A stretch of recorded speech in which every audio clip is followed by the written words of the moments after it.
कहते हैं चलने की हो तैयारी, जब घोड़ा मिले न गाड़ी। चलने की हो तैयारी, तब घोड़ा मिले न गाड़ी। मेरी शैया छूटे घनश्याम, तो तुम नैया लेकर आ जाना। मेरी सैया छूटे भगवान, तो तुम नैया लेकर आ जाना। मेरे दीन बंधु भगवान रे, गरुड़ पर चढ़कर आ जाना। मेरे बीन बातो भगवान रे, गरुड़ पर चढ़कर आ जाना।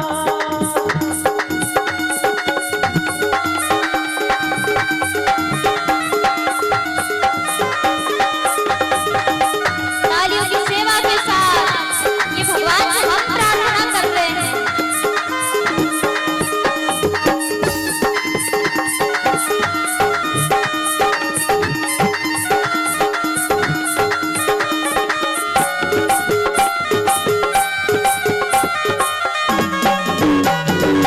जय हो।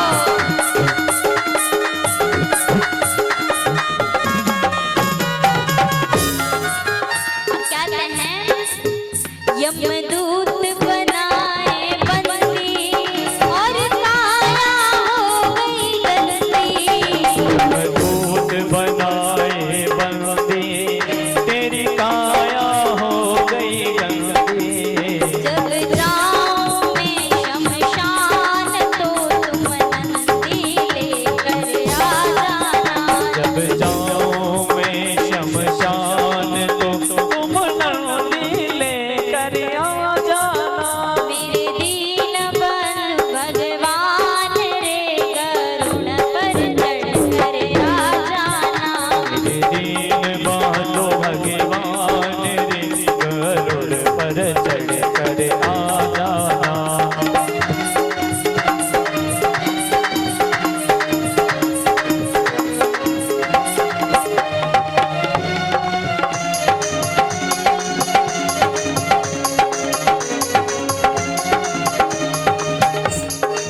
और जीव भगवान से क्या कहता है कि यदि मेरा अंत समय आए, तो आप मेरे सामने आना, मेरे साथ धोखा नहीं होना चाहिए।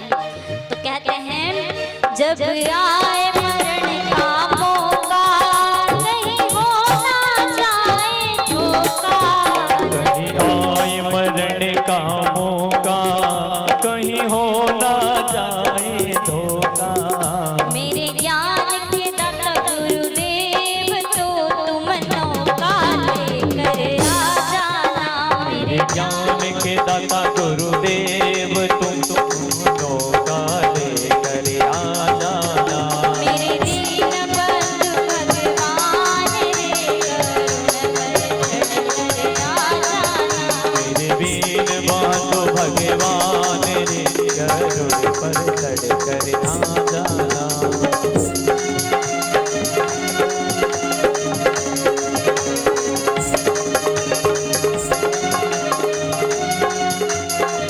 और कहते हैं कि देखिए जब अंत समय आता है, सब शमशान में हमारी चिता जलाकर आ जाते हैं। कोई पास नहीं खड़ा होता है, हम अकेले होते हैं, अकेले आए हैं तो अकेले जाना है। तो कहते हैं कोई पास न आने वाला, जब तन में उठेगी ज्वाला। कोई साथ न आने वाला, जब तन से उठेगी ज्वाला। कोई पास न आने वाला, जब तन में उठेगी ज्वाला। कोई पास न आने वाला, जब तन से उठेगी ज्वाला। भक्तों की सुन के पुकार, तुम सागर बनकर आ जाना। भक्तों की सुन के पुकार, तुम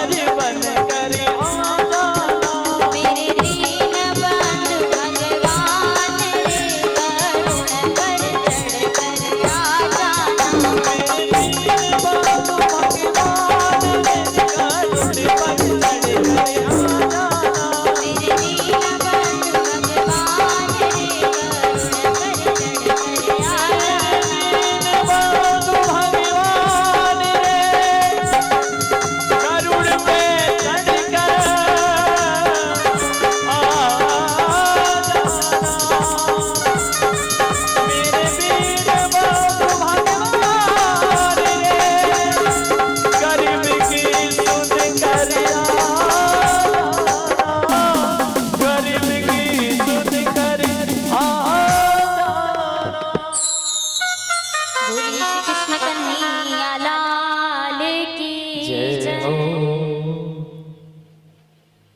अच्छा हम एक बात बताइए, जब भजन में हम कहते हैं तालियां बजाने को, तो ही आप तालियां बजाते हैं, कभी ऐसे भी बजा लिया करो।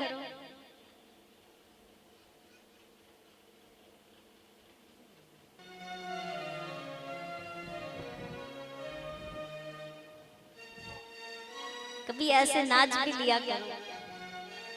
तो यहाँ भगवान जैसे गजेंद्र भगवान को पुकारते हैं, आर्त भाव से विनती करते हैं, आंखों में अश्रु हैं। गजेंद्र कहते बोले प्रभु आज तक मैं इस संसार में फंसा रहा, परंतु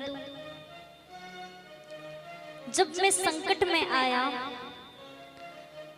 तो मेरे साथ कोई नहीं था, सबने मेरा साथ छोड़ दिया, परिवार रिश्तेदार बाल बच्चे सब मुझे छोड़कर चले गए।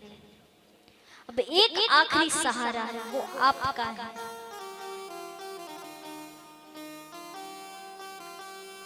आपके बिना मेरा कोई नहीं है।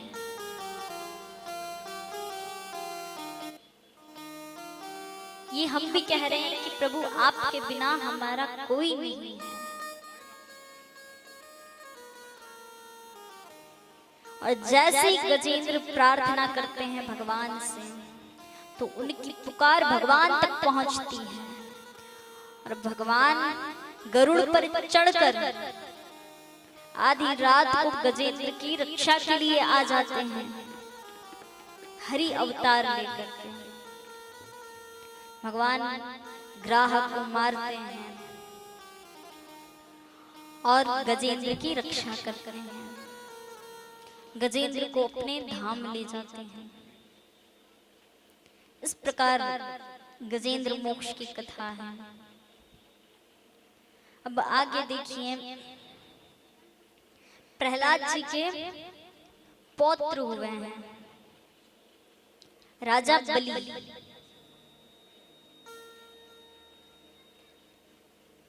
सभी जानते हैं। तो राजा बलि, एक बार की बात है, ये समुद्र मंथन की कथा सुना रहे हैं। एक बार की बात है, देवताओं के राजा इंद्र अपने हाथी पर बैठकर के भ्रमण के लिए जा रहे हैं। तो उस समय देवताओं के गुरु बृहस्पति उसी मार्ग से जा रहे थे, तो उन्होंने देवराज इंद्र को आते हुए देखा। तो देवगुरु बृहस्पति ने सोचा कि ये देवताओं के राजा हैं और इनका सम्मान करना चाहिए हमें। देवगुरु ने अपने गले से पुष्प की माला उतार करके देवराज इंद्र को पहनाई। और देवराज इंद्र को जब माला पहनाई, तो देवराज इंद्र ने वो माला उतार करके अपने हाथी ऐरावत को पहना दी। और ऐरावत तो पशु है, सो उसने वो माला अपने गले से उतार करके पैरों तले कुचल दी। अब यहाँ देवगुरु बृहस्पति जी को लगा कि ये मेरा अपमान है। तो देवगुरु बृहस्पति कहते हैं, देवराज इंद्र को श्राप देते हैं, बोले इंद्र तुझे धन का बड़ा अहंकार है, तो देवताओं का राजा है, तुम्हें बड़ा अहंकार है, इसीलिए आज मैं तुम्हें श्राप देता हूं कि तुम श्रीहीन हो जाओ। श्री माने लक्ष्मी, और लक्ष्मी हम किसे कहते हैं? धन।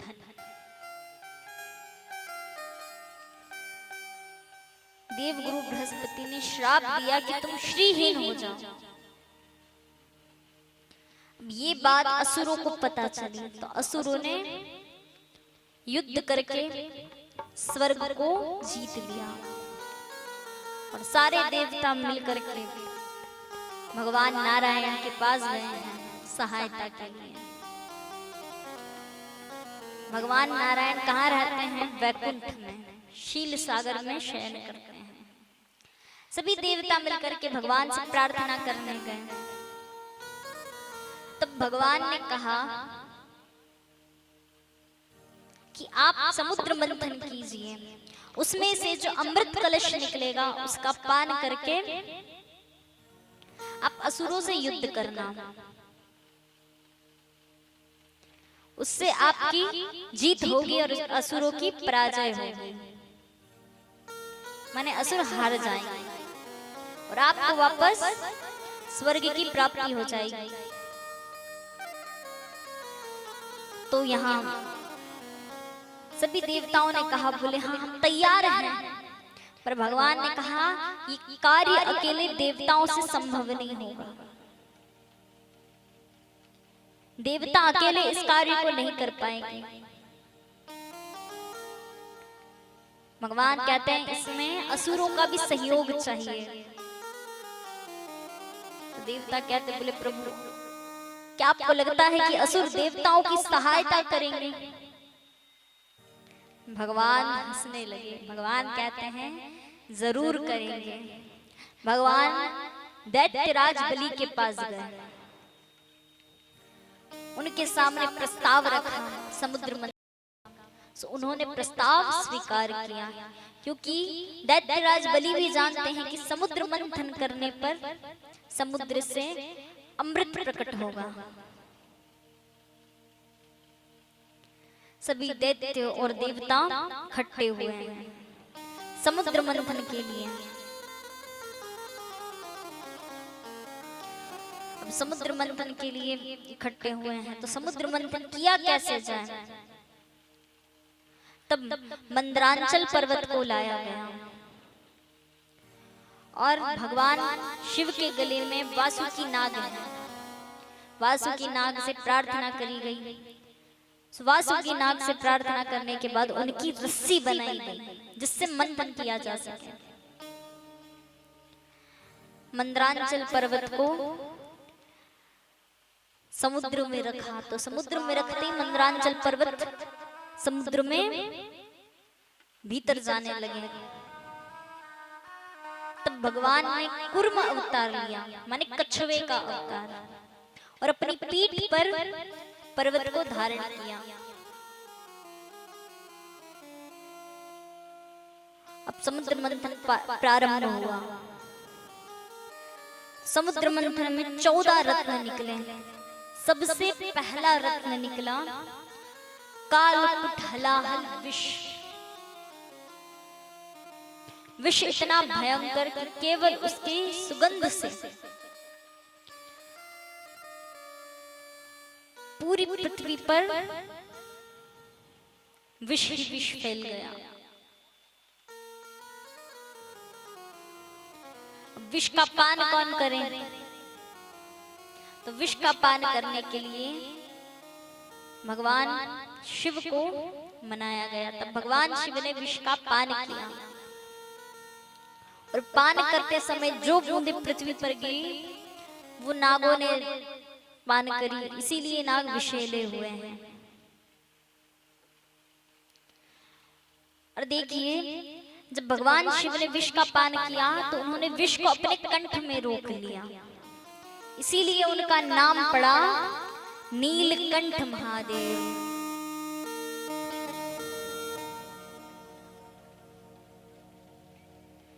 नीलकंठ महादेव नाम पड़ा उनका, माने नीलाकंठ हो गया।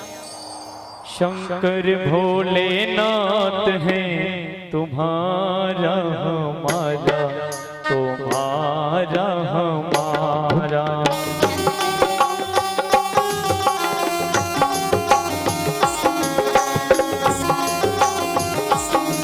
हरे शंकर भोलेनाथ हैं तुम्हारा हमारा, तुम्हारा हमारा। शंकर भोलेनाथ है तुम्हारा हमारा, तुम्हारा हमारा। ओ शंकर भोलेनाथ हैं तुम्हारा हमारा, तुम्हारा हमारा।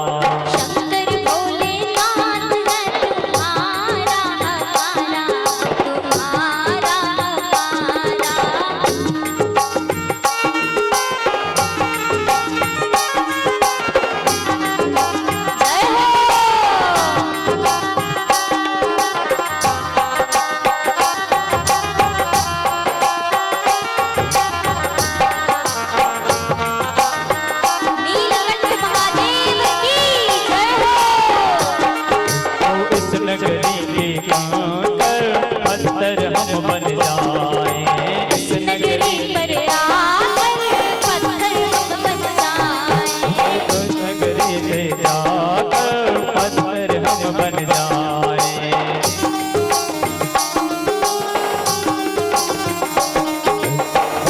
जनों के पाँव पड़े तो दास जनों के पाँव पड़े तो अवतार हमारा शंकर भोलेनाथ है तुम्हारा हमारा तुम्हारा हमारा।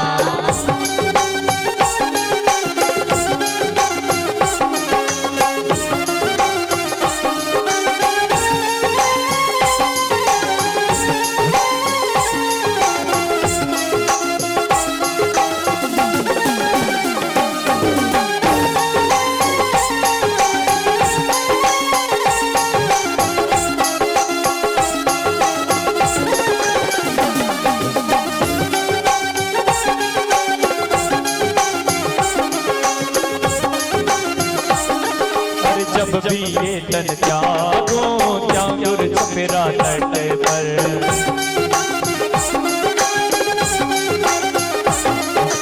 इतना करना स्वामी और चलो मरघट पर।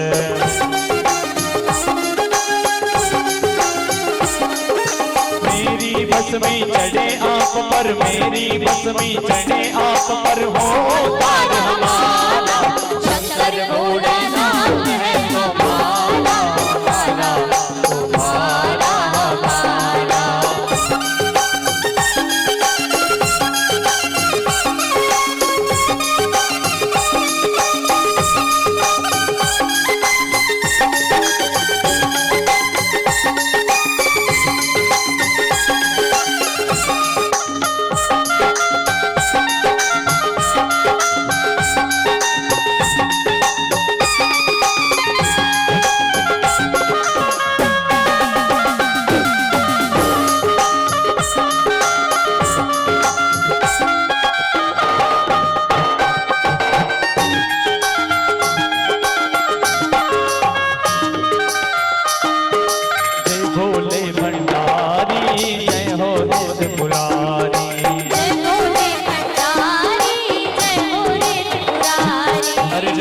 लाज हमारी सबके जग जगकारी ओ मन की इच्छा पूर्ण होवे मन की इच्छा पूर्ण होवे होवे न्यारा न्यारा मन की इच्छा पूर्ण होवे होवे न्यारा न्यारा शंकर भोलेनाथ है तुम्हारा हमारा तुम्हारा हमारा।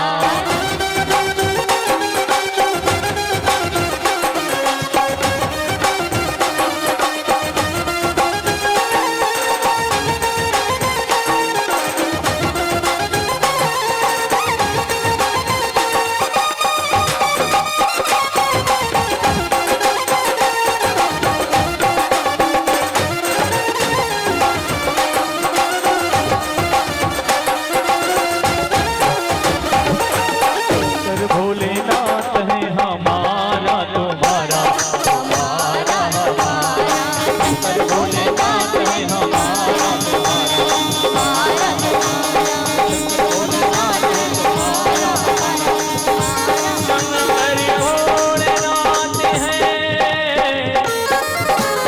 हमारा तुम्हारा शंकर भोलेनाथ है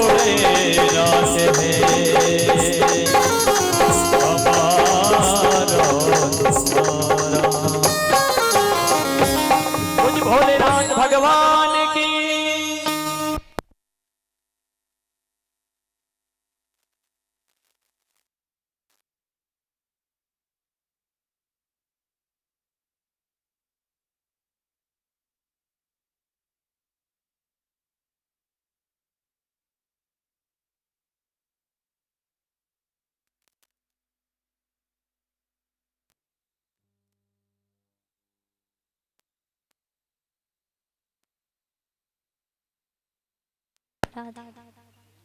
राधा श्री राधा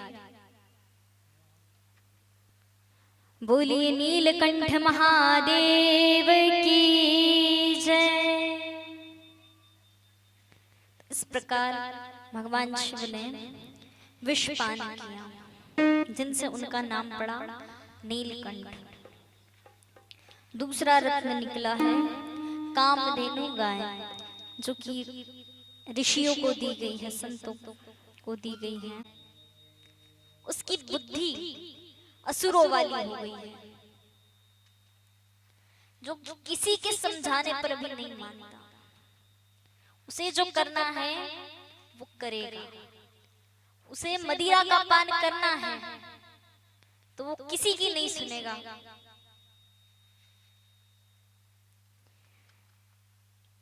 मदिरा पान करना अच्छी बात नहीं होती है। 10वां है चंद्रमा और 11वां है पारिजात वृक्ष, जो कि स्वर्ग में था, उसे भगवान पृथ्वी पर लेकर आए थे।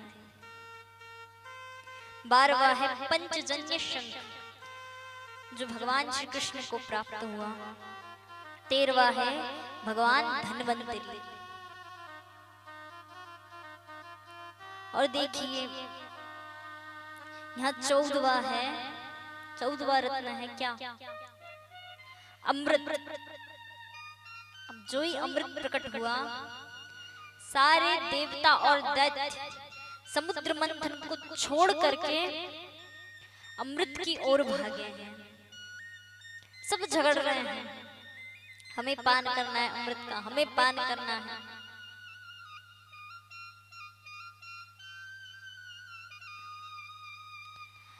पर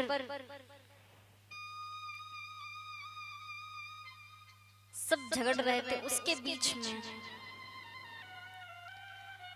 असुरों ने छल से उस अमृत को छीन लिया देवताओं से और आगे आगे भागने लगे। सब सारे देवता मिलकर के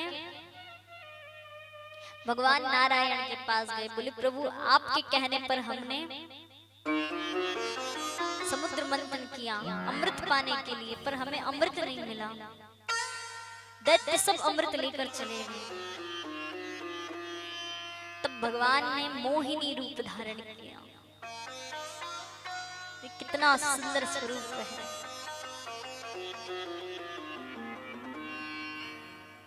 अब भगवान जब मोहिनी रूप धारण करके आए तो सारे देवता और सारे दैत्य भगवान पर मोहित हो गए।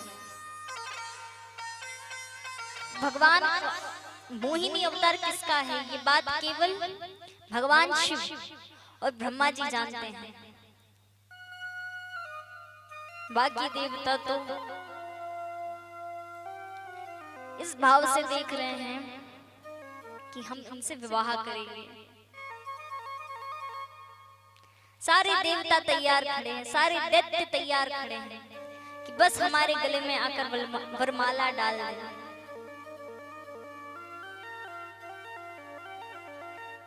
सब मोहित हो गए। उन देवताओं में एक देव ऐसे हैं जो भगवान को देखकर मोहित पुत्री के भाव से हुए हैं, और वो है सूर्य देव। सूर्य देव भगवान को देख करके कहते हैं, बोले काश इतनी सुंदर मेरी पुत्री होती। भगवान किसी पर नहीं रीझे। किस पर रीझे भगवान? सूर्य देव पर। भगवान ने सूर्य देव को वरदान दिया। क्या वरदान दिया? भगवान कहते हैं कि मैं अगले जन्म में तुम्हारी पुत्री के रूप में जन्म लूंगा, और मोहिनी और कोई नहीं। सूर्य देव कौन है? स्वयं वृषभानु जी। और जो मोहिनी अवतार है भगवान का, वो स्वयं हमारी लाडली जो ब्रज की अधिष्ठात्री देवी श्री राधा रानी है। राधा रानी का स्वरूप इतना सुंदर है, इतना सुंदर है कि उस पर तो लाखों मोहिनियां मोहित हो जाए। उनकी सुंदरता का कोई गणना नहीं है। एक कल्पना कीजिए सभी कि राधा रानी का स्वरूप कैसा होगा। और राधा रानी कोई अलग नहीं है, ये भगवान का अंश है। भगवान श्री कृष्ण और राधा रानी एक हैं, दो शरीर एक प्राण है।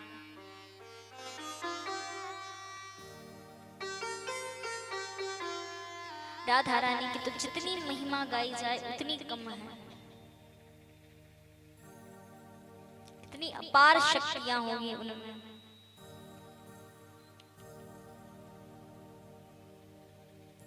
ब्रज के जितने भी रसिक संत हैं, महात्मा हैं, वो दिन रात श्री राधा रानी को ही भजते हैं। और आज भी यदि हम वृंदावन चले जाएं तो वहां जय श्री कृष्ण कोई नहीं कहेगा, हर एक के मुंह पर यही नाम रहेगा, राधे राधे।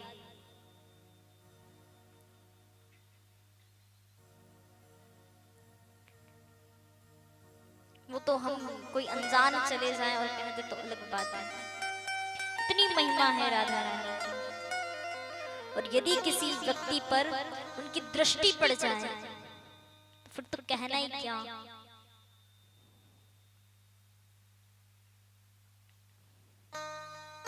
कोई कह नहीं सकता कि उनकी कृपा कितनी होगी।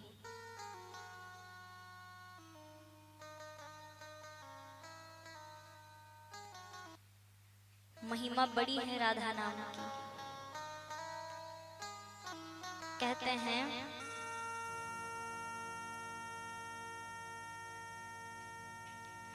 अब यहाँ भगवान मोहिनी अवतार लेकर के असुरों से अमृत का कलश लेते हैं। असुर और देवता दोनों प्रतीक्षा कर रहे हैं कि हमें अमृत प्रदान करें भगवान, हमें अमृत प्रदान करें।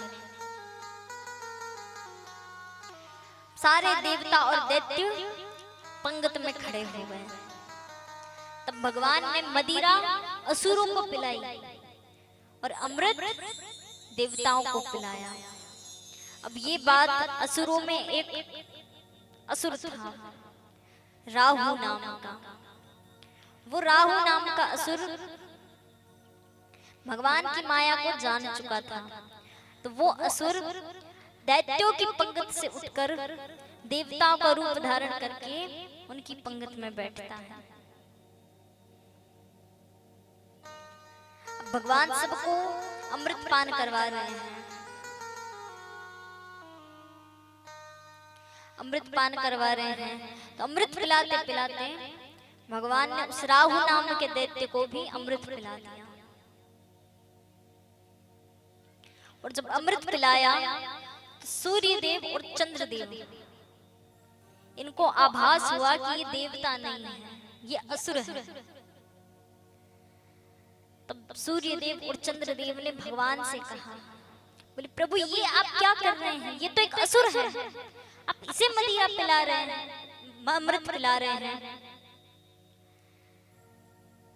तब भगवान अपने वास्तविक स्वरूप में आते हैं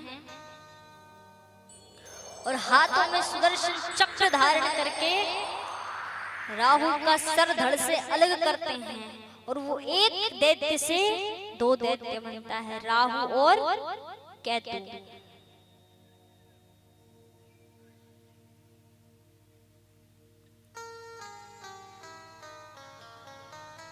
अब यहाँ राजा परीक्षित सुखदेव जी महाराज से कहते हैं, बोले प्रभु ये दैत्यराज बलि ने ऐसा कौन सा पुण्य किया जो इनको इंद्र आसन की प्राप्ति हुई, असुरों के राजा बने हैं। तब सुखदेव जी महाराज कहते हैं कि राजा बलि और कोई नहीं, ये पूर्व जन्म में एक डकैत थे। इन्होंने जीवन भर कोई पुण्य नहीं किया। अब डकैत का क्या काम क्या होता है? चोरी करना, लोगों को मारना, पीटना, डाका डालना, ये काम डकैतों का है। तब एक बार की बात है,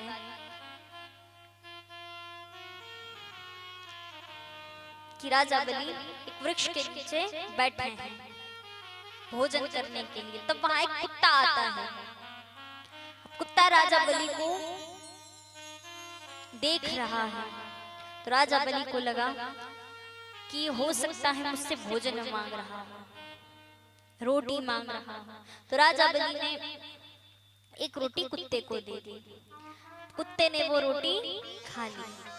फिर से वो कुत्ता आया, राजा बलि को देखने लगा। राजा बलि ने वो दूसरी रोटी भी उस कुत्ते को दे दी। कुत्ते ने वो रोटी भी खा ली। अब इस पुण्य को करने में, इस कार्य को करने में कुल 24 मिनट लगे, एक घड़ी।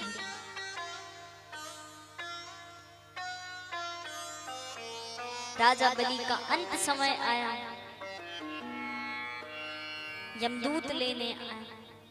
और जब यमदूत ने पाप पुण्य देखे, बड़े आश्चर्यचकित हुए।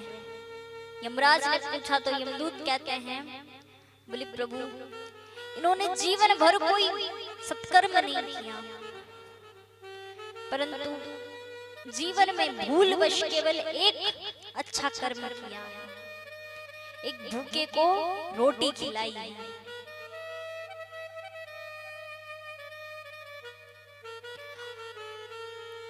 और उस पुण्य को करने में इनको एक घड़ी लगी, माने 24 मिनट।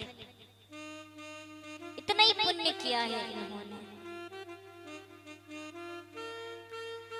तब यमराज ने कहा, बोले आप पहले पाप भोगना चाहेंगे या पुण्य? अब उस समय वहां से दैत्यराज, दैत्यों के गुरु शुक्राचार्य जा रहे थे। तो शुक्राचार्य ने राजा बलि को देखा और कहा, बोले कह दो पुण्य भोगना चाहते हैं। तब राजा बलि ने कहा कि हमें पुण्य भोगना है।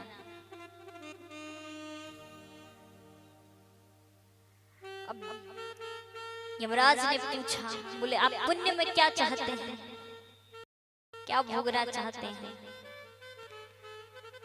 तो शुक्राचार्य कहते, बोले कह दो इंद्र आसन पर बैठना है।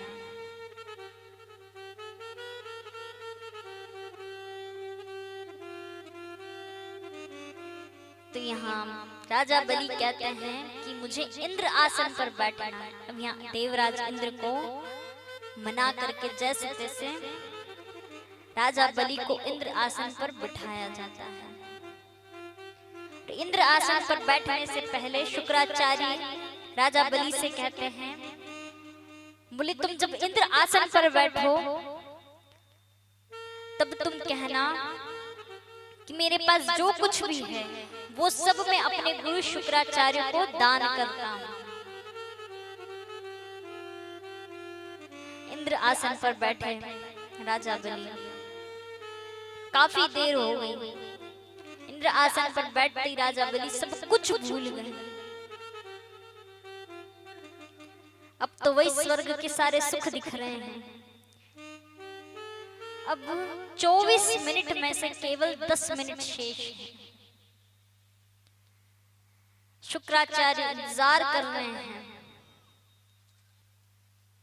काफी देर हो गई तो शुक्राचार्य ने नीचे से एक पत्थर उठाया और राजा बलि के सिर पर मारा। सिर पर मारते ही राजा बलि को सब कुछ याद आ गया। राजा बलि हाथ में जल लेकर के कहते हैं, बोले अभी स्वर्ग का राजा मैं हूं बलि, ये सारी स्वर्ग की जितनी संपत्ति है ये सब मेरी है। तो ये सारी संपत्ति मैं अपने गुरु शुक्राचार्य को दान करता हूं। और इसी कारण से राजा बलि को देवताओं के विरुद्ध असुरों का राजा बनाया गया।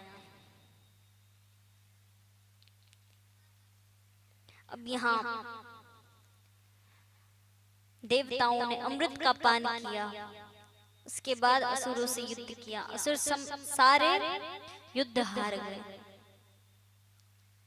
और देवताओं को पुनः स्वर्ग प्राप्त हुआ। तो यहाँ अब सारे असुर पुनः पृथ्वी पर आए। असुर कहते हैं, बोले हमने लाख प्रयत्न किए पर स्वर्ग को प्राप्त न कर सके। तो दैत्यराज बलि कहते हैं, बोले स्वर्ग की प्राप्ति हम अब ऐसे नहीं करेंगे, अब हम पुण्य करेंगे, और यदि हम पुण्य करेंगे तो भगवान भी हमारा कुछ नहीं बिगाड़ पाएंगे और सहज हमें स्वर्ग की प्राप्ति हो जाएगी। तब असुरों ने यज्ञ हवन इत्यादि प्रारंभ किए हैं।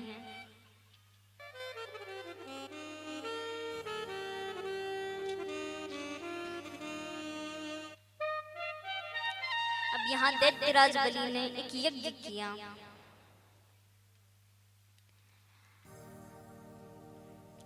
सौ यज्ञ पूरे हुए राजा बलि के। ये 100वां यज्ञ चल रहा है, माने 99 यज्ञ पूरे हुए। और यदि ये 100 यज्ञ पूरे हो गए तो राजा बलि पुनः स्वर्ग को प्राप्त कर लेंगे। तो सारे देवता भयभीत होकर के भगवान के पास जाते हैं, प्रभु हमारी रक्षा कीजिए, प्रभु हमारी रक्षा कीजिए। तो यहाँ भगवान, अब राजा बलि ने यहाँ कौन सा यज्ञ किया? विश्वजीत नाम का यज्ञ किया। तो यहाँ भगवान प्रार्थना करी सभी देवताओं ने। तब भगवान देव माता दीति के गर्भ से जन्म लेते हैं वामन अवतार में। भगवान का छोटा सा कौन सा स्वरूप है? छोटे छोटे हाथ हैं, कद छोटा है, पैर छोटे हैं। तो भगवान का नाम पड़ा वामन। भगवान राजा बलि के यहाँ गए।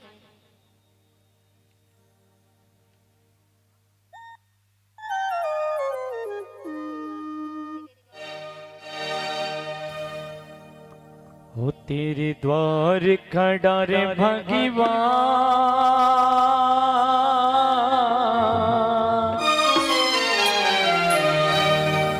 तेरे द्वार खड़ा भगवान, भगत भर रे झोली, भगत भर रे झोली।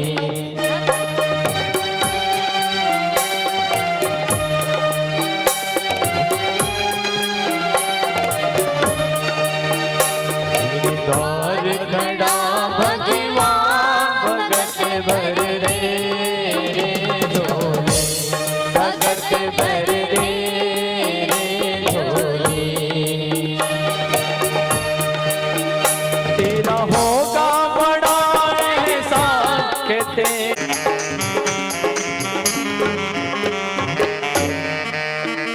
अरे डोल उठे हैं सारी धरती ये प्यारे, डोला गगन है सारा।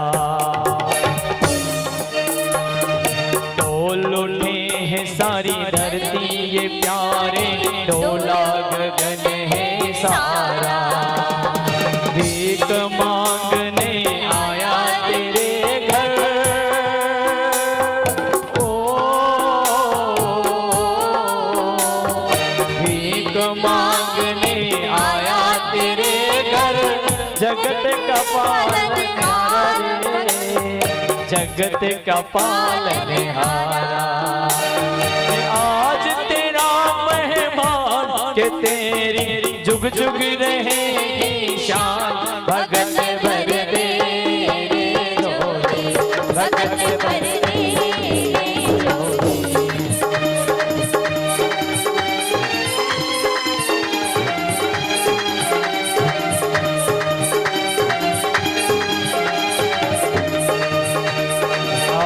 लुटा तेरे कर बदे अपना मान ले कहना मेरा, लुटा दे कर बदे अपना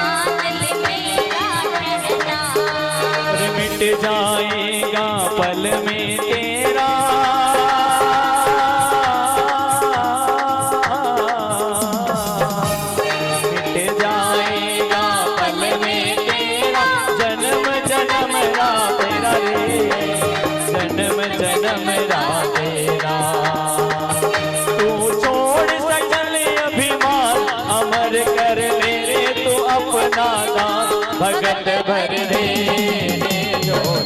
भगत भर दे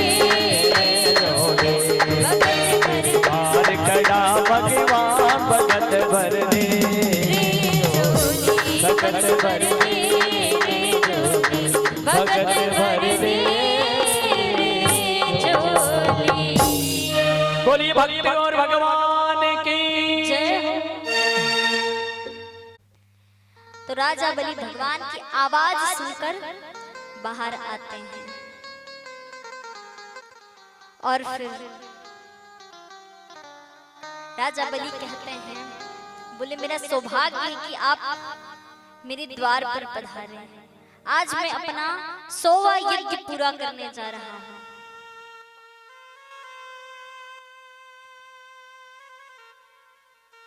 आप मांगिए, क्या मांगना चाहते हैं। भगवान कहते हैं, राजन मैं बड़ा संतोषी ब्राह्मण हूं, मुझे ज्यादा कुछ नहीं चाहिए, मुझे केवल 3 पग भूमि चाहिए।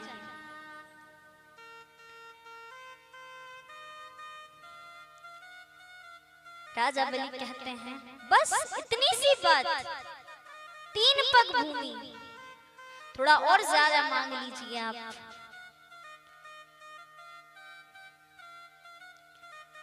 भगवान कहते हैं, नहीं मैं बड़ा संतोषी हूं, मैं जितने में अपना जीवन यापन कर सकता हूं उतना ही मांगता हूं। आप तो केवल मुझे 3 पग भूमि दे दीजिए। राजा बलि ने कहा, ठीक है मैं आपको 3 पग भूमि देता हूं। भगवान कहते हैं, ऐसे नहीं, पहले संकल्प लेना पड़ेगा। तब राजा बलि संकल्प लेने के लिए तैयार होते हैं। यहाँ शुक्राचार्य भी हैं। शुक्राचार्य भगवान को पहचान लेते हैं। शुक्राचार्य राजा बलि से कहते हैं, बोले राजन आप ये संकल्प ना कीजिए, आप अपना सर्वस्व दे देंगे। ये कोई और नहीं, ये स्वयं भगवान नारायण है जो आपके द्वार पर भिक्षुक बनकर पधारे हैं। तो राजा बलि कहते हैं, यदि ये भगवान हैं तो मेरा सौभाग्य है कि ये मुझसे भिक्षा लेने के लिए पधारे हैं। अब तो मैं इन्हें जरूर भिक्षा दूंगा।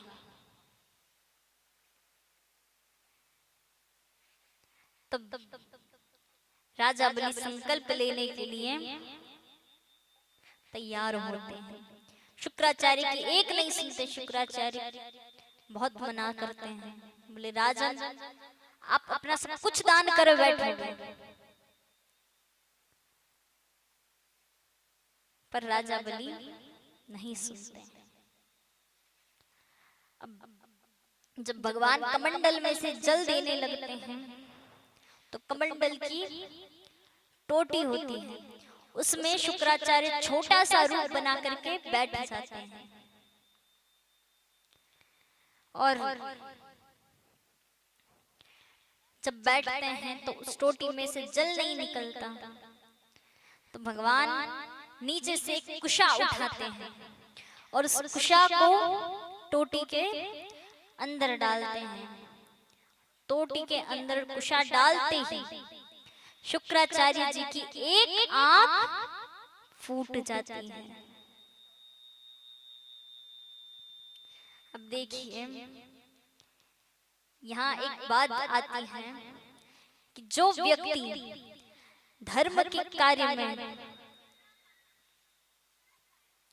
बाधा उत्पन्न करता है उसकी दशा भी शुक्राचार्य जैसी होती है। धर्म के कार्य में कभी किसी को रोकना नहीं चाहिए, उल्टा सहयोग करना चाहिए। जितना हो सके उतना सहयोग करो। यदि कोई व्यक्ति किसी को दान दे रहा है तो उसे इनकार मत करो, उसकी श्रद्धा, वो कितना दे रहा है, क्या दे रहा है, वो जितना देना चाहता है दे रहा है। पर यदि हम उसे टोकेंगे, हम उसे रोकेंगे, तो क्या ये सही बात है? दोष हमें लगेगा, क्योंकि वो अपना कर्म कर रहा था, उसे कर्म करते हुए हमने रोका है। फिर उसका दंड भी भगवान देते हैं। राजा बलि को शुक्राचार्य ने रोका था, तो भगवान ने शुक्राचार्य की एक आंख ही फोड़ दी। यहाँ कोई चाहता है कि हमारी भी दशा शुक्राचार्य जैसी हो? कोई नहीं चाहता। वैसे तो यहाँ नहीं होंगे ऐसे लोग जो धर्म के कार्य में बाधा उत्पन्न करें, पर कई जगह ऐसा होता है कि यदि कोई व्यक्ति धर्म का कार्य करे तो कुछ लोग ऐसे होते हैं, अच्छा नहीं लगता, त्रुटियां निकालते हैं, तुमने यहाँ भूल करी। वो व्यक्ति जैसा कर रहा है, अच्छा कर रहा है ना, तुमने उसकी सहायता नहीं की, तो तुम्हें बोलने का अधिकार कैसे मिला? किसने दिया? हम कौन होते हैं बोलने वाले, उसे रोकने वाले? बोलने का अधिकार तब होता है जब हम किसी धर्म के कार्य में सहयोग करें और उसमें कोई त्रुटि रह जाए, तो हमारा पूरा अधिकार बनता है हम कह सकें कि यहाँ हमारा भी सहयोग लगा है, तुमने ऐसे कैसे ये कार्य किया है।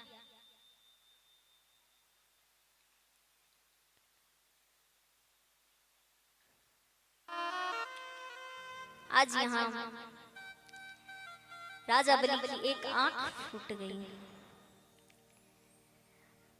राजा शुक्राचार्य की एक आंख फूट गई।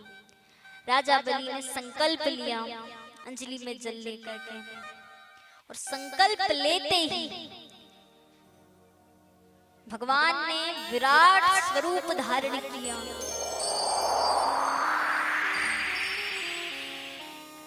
और भगवान ने अपने पहले चरण में सारे लोकों को नाप लिया, सुतल, पाताल, पृथ्वी लोक, धरातल इत्यादि। दूसरे पग में वैकुंठ, ब्रह्मलोक इत्यादि सारे लोक नाप लिए। और अब तीसरा पग धरने का स्थान नहीं बचा, क्योंकि भगवान ने 2 पैर चरण में ही समस्त ब्रह्मांड को नाप लिया। भगवान कहते हैं कि राजन, तुम्हारा संकल्प अभी भी अधूरा है, आप अपना संकल्प पूरा कीजिए। तब राजा बलि भगवान के चरणों में बैठते हैं और भगवान से कहते हैं, बोले प्रभु, मैं जानता हूं मेरे पास जो कुछ है सर्वस्व आपका है, ये शरीर आपका है, आपने मुझे धरोहर स्वरूप दिया है, ये संसार आपका है, ये राजमहल आपका है, धन आपका है, संपत्ति आपकी है, वैभव आपका है, मेरा कुछ नहीं है। परंतु फिर भी मैं स्वयं को आपको समर्पित करता हूं। राजा बलि कहते हैं, प्रभु अब आप मेरे शीश पर अपने चरण को रखिए ताकि मेरा उद्धार हो सके। भगवान राजा बलि के शीश पर अपने चरण को रखते हैं और जो ही शीश पर चरण रखा तो ही राजा बलि पाताल लोक में चले गए। भगवान ने राजा बलि को पाताल का राजा बनाया। सारे असुर पाताल लोक में विराजमान हैं। भगवान कहते हैं राजा बलि से कि मैं तुम्हारी भक्ति से प्रसन्न हूँ, मांगो क्या मांगना चाहते हैं। राजा बलि कहते हैं, बोले प्रभु आपका दिया सब कुछ है मेरे पास, परंतु फिर भी मैं चाहता हूं कि आप मेरी रक्षा करें। तो भगवान राजा बलि से कहते हैं कि मैं तुम्हारे राज्य की रक्षा करूंगा और तुम्हारे राज्य के द्वार पर द्वारपाल बनकर खड़ा रहूंगा। तब भगवान राजा बलि के यहाँ द्वारपाल बनकर खड़े रहते हैं।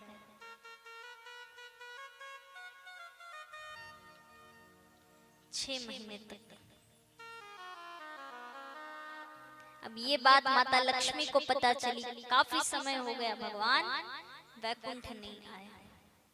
तो माता लक्ष्मी वैकुंठ में बड़ी चिंतित हो रही हैं। तो यहाँ नारद जी माता लक्ष्मी के पास आते हैं और भगवान की सारी लीलाएं बताते हैं कि भगवान अभी पाताल लोक में राजा बलि के द्वारपाल बनकर खड़े हैं। सोचिए भगवान को भक्त के लिए क्या क्या करना पड़ा।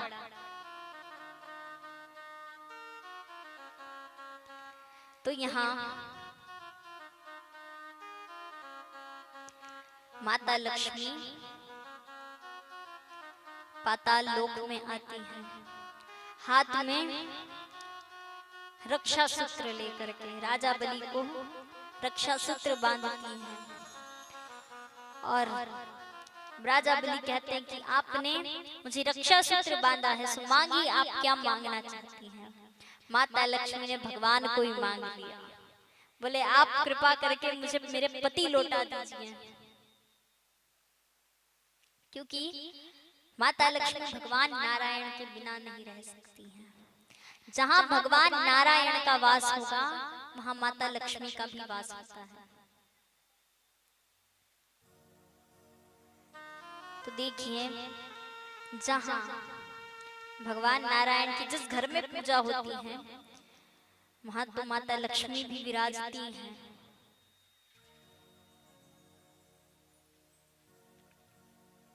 यहाँ राजा बलि भगवान को मुक्त करते हैं अपने वचन से।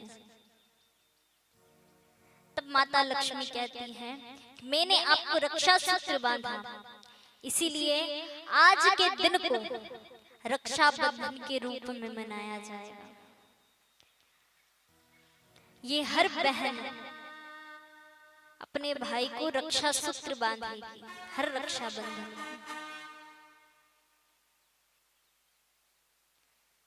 इसीलिए जो वर्ष में एक बार रक्षा बंधन आता है ना, वो हर भाई बहन के लिए त्योहार है होता है। वो भाई बहनों का त्योहार है। तेरी राखी की डोर कभी हो ना कमजोर, तेरी राखी की डोर कभी हो ना कमजोर। भैया बहन आ गए,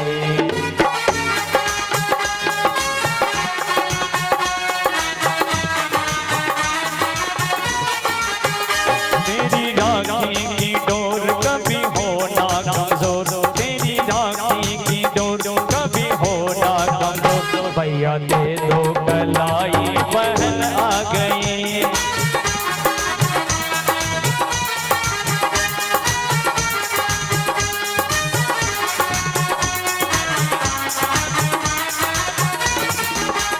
मेरी राखी की डोर कभी हो ना कमजोर, मेरी राखी की डोर कभी हो ना कमजोर। भैया दे दो कलाई बहन आ गई, भैया दे दो कलाई बहन आ गई, भैया दे दो कलाई बहन आ गई। बोलिए सांवरिया सेठ की। भगवान पुनः वैकुंठ पधारे हैं। अब यहाँ देखिए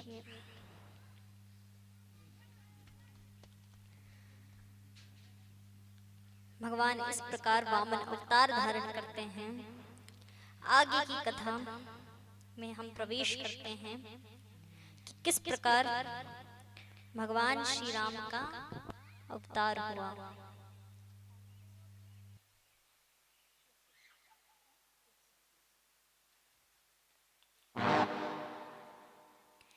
यहाँ भगवान श्री राम का अवतार कैसे हुआ, इनके पूर्वज हुए हैं, इनका वंश कैसे प्रारंभ हुआ। ब्रह्मा जी के पुत्र हुए हैं मरीचि, मरीचि के पुत्र हुए हैं कश्यप, कश्यप के हुए हैं विशश्वान, विशश्वान के हुए हैं मनु, मनु के हुए हैं इक्ष्वाकु, इक्ष्वाकु के हुए हैं कुक्षी, कुक्षी के हुए हैं विकुक्षी, विकुक्षी के हुए हैं बाण, बाण के हुए हैं अनरण, अनरण के हुए हैं प्रथु, प्रथु के पुत्र हुए हैं त्रिशंकु, राजा त्रिशंकु के पुत्र हुए हैं धुंधुमान, धुंधुमान के हुए हैं युयस्वान, युयस्वान के हुए हैं मानधाता, और मानधाता के पुत्र हुए हैं सुसंधि, सुसंधि के पुत्र दो पुत्र हुए हैं ध्रुव संधि और प्रसेनजीत। तो यहाँ इन्हीं के वंश में आगे हुए हैं भरत, इनके यहाँ हुए हैं असित, असित के हुए सगर, और राजा सगर के 60,000 पुत्र थे। इन 60 एक बार राजा सगर ने अश्वमेघ यज्ञ किया।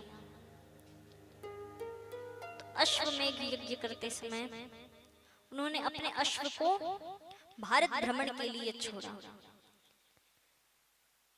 तो कुछ देवताओं ने, देवताओं के राजा इंद्र, उन्होंने वो अश्व ले जा करके ऋषि के आश्रम में बांध दिया। अब सारे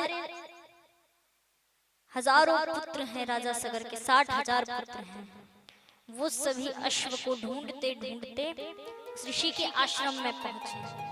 वहां अश्व को बंधा देखा तो राजकुमार कहते हैं, बोले जरूर इसी ऋषि ने अश्व को चुराया होगा, और ये चोरी कर सकते हैं तो किस बात के ऋषि। तब उन सभी 60,000 पुत्रों ने ऋषिवर का बड़ा अपमान किया। ऋषिवर की तपस्या भंग हुई और उन्होंने उन 60,000 पुत्रों को श्राप दे दिया, भस्म कर दिया। अब इनकी मुक्ति नहीं हो पा रही थी। इन्हीं के वंश में आगे भगीरथ जी हुए हैं। भगीरथ जी ने कठोर तपस्या करी, 3 पीढ़ी तक तपस्या करी, तब जाके भगीरथ जी का जन्म हुआ। भगीरथ जी ने कठोर तपस्या करी, तब जाकर के ब्रह्मा जी को प्रसन्न किया, और ब्रह्मा जी को प्रसन्न किया तो ब्रह्मा जी ने उपदेश दिया कि आप भगवान नारायण की तपस्या कीजिए। तब राजा भगीरथ ने भगवान नारायण की तपस्या करी, कई वर्षों तक भगवान नारायण प्रकट हुए हैं मां गंगा सहित, और प्रकट होकर के राजा भगीरथ से वरदान मांगने को कहा। तब राजा भगीरथ ने मां गंगा को पृथ्वी पर आने की प्रार्थना करी। भगवान ने वो प्रार्थना स्वीकार करी, परंतु मां गंगा कहती हैं कि मेरा वेग इतना है यदि मैं पृथ्वी पर आई तो मैं पृथ्वी पर नहीं रुकूंगी, सीधा पाताल लोक में चली जाऊंगी।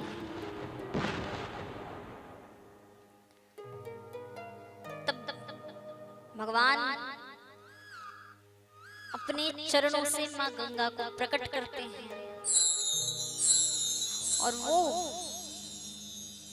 गंगा ब्रह्मा जी अपने कमंडल में धारण करते हैं, और ब्रह्मा जी के कमंडल में से भगवान शिव की जटा में मां गंगा विराजमान होती हैं, और उनकी जटा से पृथ्वी लोक पर मां गंगा का अवतरण होता है।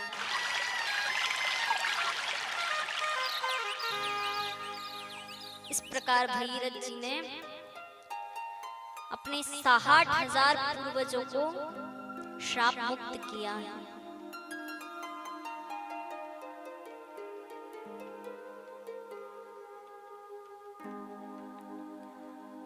इन्हीं के वंश में आगे हुए हैं कुकुस्थ। कुकुस्थ के पुत्र हुए हैं रघु। रघु के पुत्र हुए हैं प्रवर्ध। प्रवर्ध के पुत्र हुए हैं शंखण। शंखण के पुत्र हुए हैं सुदर्शन। सुदर्शन के हुए हैं अग्निर्ण। अग्निवर्ण के हुए हैं शीघ्रण। शीघ्रण के पुत्र हुए हैं मरु। मरु के हुए हैं प्रशुशुक। प्रशुशुक के हुए हैं अम्रीश। अम्रीश के हुए नहुष। नहुष के पुत्र हुए हैं ययाति। ययाति के पुत्र हुए हैं राजा अज। और राजा अज के पुत्र हुए हैं राजा दशरथ।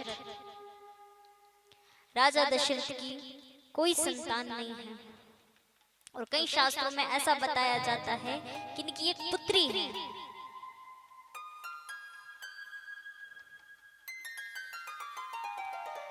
परंतु वंश को आगे बढ़ाने के लिए पुत्र का होना आवश्यक था। तब राजा दशरथ जी ने यज्ञ करवाया और यज्ञ करवाने से यज्ञ नारायण भगवान प्रकट हुए हैं और राजा दशरथ जी को खीर का प्रसाद प्रदान किया है। राजा दशरथ जी की 3 रानियां हैं, माता कौशल्या, माता सुमित्रा और माता कैकेयी। तीनों रानियों ने प्रसाद ग्रहण किया और इनके यहाँ स्वयं भगवान का अवतार हुआ है। 4 पुत्र हुए हैं। माता कौशल्या के गर्भ से स्वयं भगवान राम ने जन्म लिया है। माता सुमित्रा के गर्भ से लक्ष्मण जी और शत्रुघ्न जी ने जन्म लिया और माता कैकेयी के गर्भ से भरत जी महाराज ने जन्म लिया है। बोलिए सियावर रामचंद्र भगवान की जय।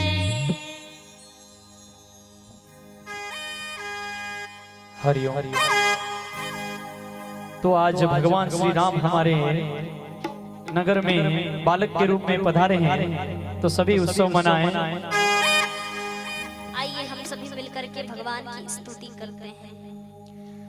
भय प्रकट कृपाला दीन दयाला कौशल्या हितकारी हर्षित महतारी मुनि मनहारी अद्भुत रूप विचारी। भय प्रकट कृपाला दीन दयाला कौशल्या हितकारी हर्षित महतारी मुनि मनहारी अद्भुत रूप विचारी।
कृपाला दीन दयाला कौशल्या हितकारी हर्षित महतारी मुनि मनहारी अद्भुत रूप विचारी अद्भुत रूप विचारी अद्भुत रूप विचारी अद्भुत रूप विचारी अद्भुत रूप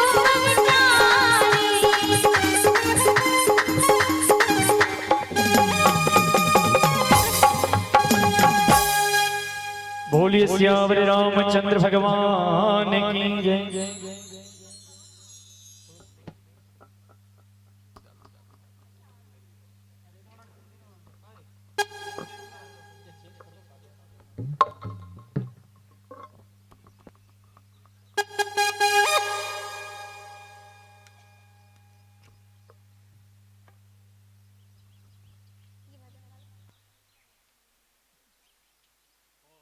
हरिओम सभी भक्तों से निवेदन है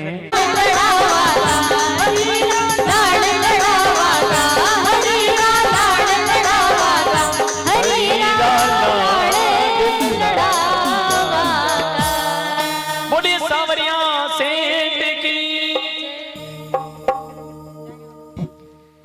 तो यहाँ हमने कथा में कहाँ तक प्रवेश किया था? राम जन्म उत्सव तक। भगवान धीरे धीरे बड़े हुए हैं। अब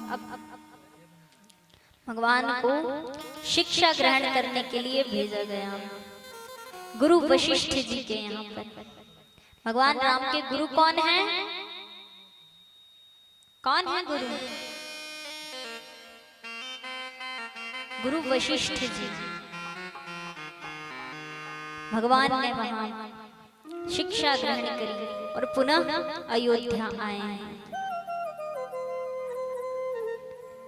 अयोध्या आने के पश्चात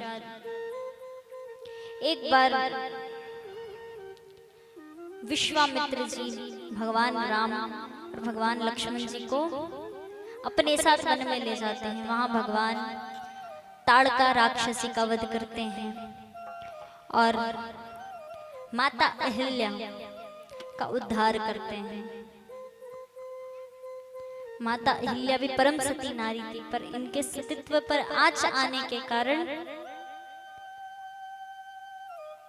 इनके पति ने इनको श्राप दिया था। एक बार इनके पति सरोवर में स्नान करने गए थे, तब देवताओं के राजा इंद्र आए, क्योंकि वो बड़ी सुंदर है माता अहिल्या।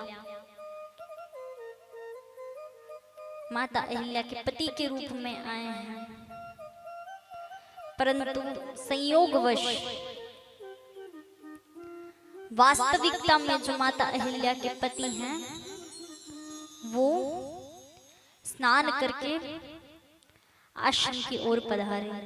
तो उन्होंने देवराज इंद्र को देख लिया और देवराज इंद्र को देखते ही क्रोधवश आकर के देवराज इंद्र को श्राप दिया। देवराज इंद्र तो चले गए भयभीत होकर के, और उसके पश्चात माता अहिल्या ने बड़ी क्षमा याचना करी, परंतु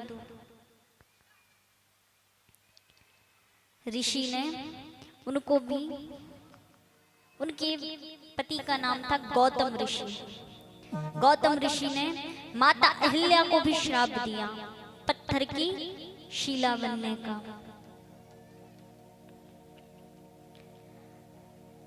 और क्षमा मांगने पर गौतम ऋषि ने माता अहिल्या को वरदान दिया कि एक बार भगवान के चरण रज से तुम्हारा उद्धार हो जाएगा। आज भगवान ने माता अहिल्या को मुक्त किया है। अपनी चरण रज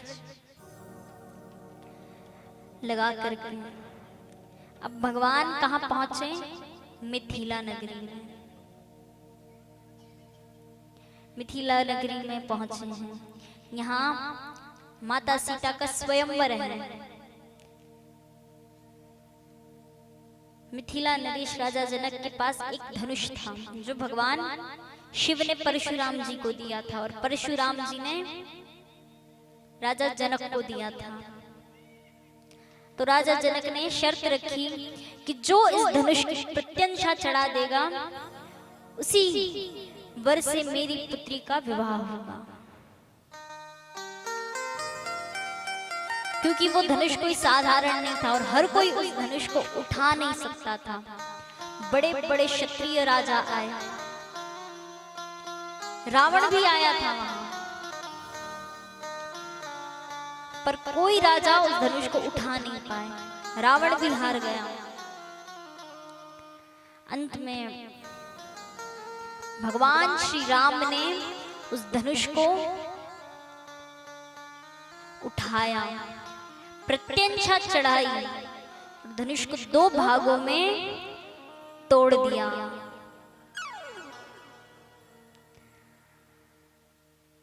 अब तोड़ा तो बिजली की गड़गड़ाहट होने लगी। उस समय परशुराम जी तपस्या कर रहे थे। परशुराम जी की तपस्या भंग हो गई। परशुराम जी मिथिला नगरी में पहुंचे हैं, बड़े क्रोध में हैं और राजा जनक से कहते हैं, बोले किसने तोड़ा, किसका इतना दुस्साहस जो मेरे प्रभु भगवान शिव का धनुष तोड़ सके।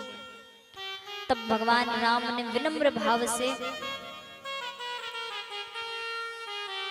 परशुराम जी को प्रणाम किया और कहा कि ये धनुष तोड़ने वाला अवश्य आपका पुत्र ही होगा, आपका ही कोई शिष्य होगा नादान सा। ये विनम्र स्वभाव देख करके परशुराम जी को कि आभास हो चुका था कि ये कोई साधारण नहीं है। तब परशुराम जी ने एक धनुष बाण दिया और कहा, इसे आप तो बाण को छोड़िए। तो भगवान ने उस बाण को छोड़ा। परशुराम जी भगवान को पहचान कर चले गए। अब यहाँ भगवान माता सीता सहित अयोध्या आए हैं और अयोध्या में आकर के कुछ दिन ही हुए थे कि राजा दशरथ जी ने सोचा कि अब मेरे पुत्र राम को अयोध्या का राजा बना देना चाहिए।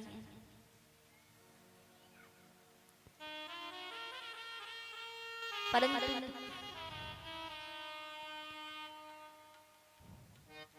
राज्य अभिषेक के एक दिन पूर्व माता कैकेयी ने भगवान राम के लिए वनवास मांगा। कई लोग कहते हैं कि भगवान को वनवास माता कैकेयी की वजह से मिला, पर कई शास्त्रों में ऐसा भी बताया जाता है कि जब भगवान बालपन में थे तो माता कैकेयी के कक्ष में खेल रहे हैं, तो खेलते खेलते भगवान माता कैकेयी की गोद में जाकर बैठ गए और बड़े स्नेह से बोले, मैया माँ क्या मैं आपसे आज एक वचन मांगूं? माता कैकेयी कहती हैं, राम जो चाहे वो मांगा, मैं तो अपने प्राण न्यौछावर करती हूँ तुम पर, तुम जो मांगोगे वो दूंगी। तो भगवान कहते हैं कि माँ जब मैं बड़ा हो जाऊं और मेरा राज तिलक हो रहा हो तो तुम राज तिलक से एक दिन पूर्व मेरे लिए वनवास मांगना। माता कैकेयी बड़ी आश्चर्यचकित हो गई। माता कैकेयी कहती, राम तुम ये क्या कह रहे हो? अरे तुम मेरे प्राण हो और तुम्हारे लिए मैं वनवास मांगू, ऐसा क्यों? ये कार्य मैं नहीं कर सकती, तुम माता सुमित्रा से कह दो, माता कौशल्या से कह दो, वो भी तुम्हारी माता है। तब भगवान कहते हैं कि माँ मैंने भले ही माता कौशल्या के गर्भ से जन्म लिया हूं, परंतु माता सुमित्रा भी मेरी माता है और आप भी मेरी माता हैं। जितना प्रेम माता कौशल्या से करता, माता सुमित्रा से करता हूँ, उतना ही प्रेम मैं आपसे करता हूँ। माता कैकेयी कहती हैं, राम वो तो ठीक है, पर ये संसार क्या कहेगा, लोग क्या कहेंगे, मैं इनसे कैसे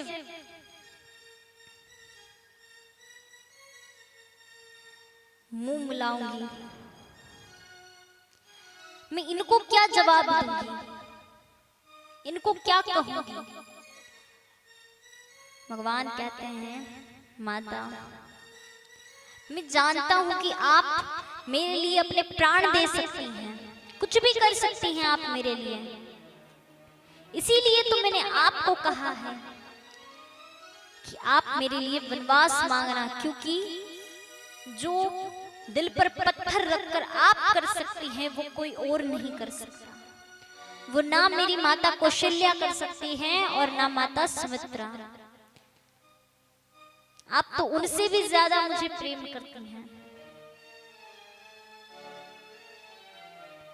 और यही कारण है एक तो कि माता कैकेयी ने भगवान के लिए वनवास मांगा।